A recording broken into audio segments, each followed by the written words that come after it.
রাধে রাধে গৌরভক্তবৃন্দ, সবার কাছে শুরুতে একটু ক্ষমা চেয়ে নিচ্ছি। দৈনন্দিন একটু ব্যস্ততার কারণে প্রত্যেক দিন আমি ভিডিও সময় মতো আপলোড করতে পারছি না, তার জন্য।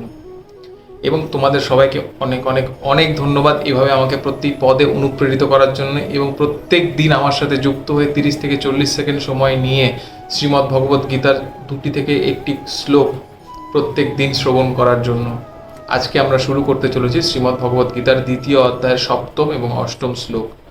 তবে শ্লোকটি শুরু করার আগের দিন অবধি আমরা দেখে নিয়েছিলাম যুদ্ধক্ষেত্রে অত্যন্ত বিষাদগ্রস্ত এবং হতাশগ্রস্ত হয়ে যখন যুদ্ধরথে অর্জুন তার গান্ডীব অর্থাৎ ধনুক ত্যাগ করে বসে বা যুদ্ধরথে উপস্থিত হয়েছিলেন, তখন তিনি মনে মনে অত্যন্ত ভারাক্রান্ত হয়ে ভেবেছিলেন যে এই যুদ্ধ, নিজের লোকেদের সাথে যুদ্ধ জয়লাভ করে কী লাভ, তা প্রকৃত সুখ তাকে এনে দিতে পারবে না কোনোভাবেই।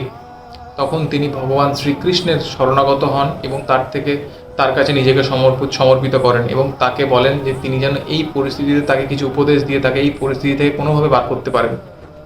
এরপরে কি ঘটতে চলেছে বা কি ঘটলো তা আজকে শ্লোক দ্বয়ের মাধ্যমে আমরা দেখে নেব। চলুন শ্লোক দুটি শুরু করা যাক।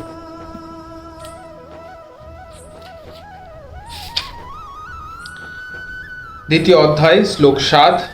অর্জুন উবাচ, অর্জুন বলছেন, কার্পণ্য দোষ উপহত স্বভাব পৃচ্ছামি ত্বাম ধর্ম সংযুড় চেতা যৎ শ্রেয়স্বাৎ নিশ্চিন্তম ব্রূহি তৎ মে শিষ্য তে অহম স্বাধি মাম তাম প্রপন্যম।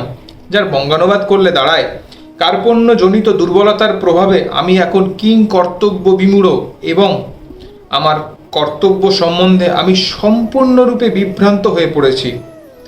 এই অবস্থায় আমি তোমাকে জিজ্ঞাসা করছি, কি করা আমার পক্ষে শ্রেয়স্কর তা আমাকে বলো হে শ্রীকৃষ্ণ।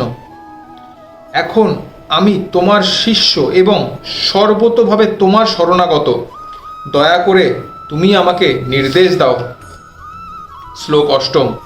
দ্বিতীয় অধ্যায় অর্জুন উবাচ, অর্জুন বলছেন,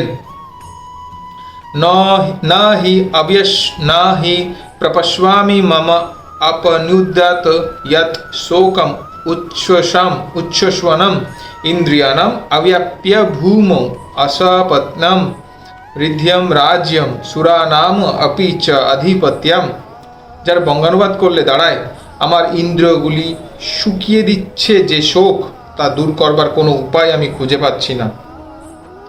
এমনকি স্বর্গের দেবতাদের মতো আধিপত্য নিয়ে সমৃদ্ধশালী প্রতিদ্বন্দ্বীবিহীন রাজ্য এই পৃথিবীতে লাভ করলেও তা আমার এই শোকের বিনাশ হবে না।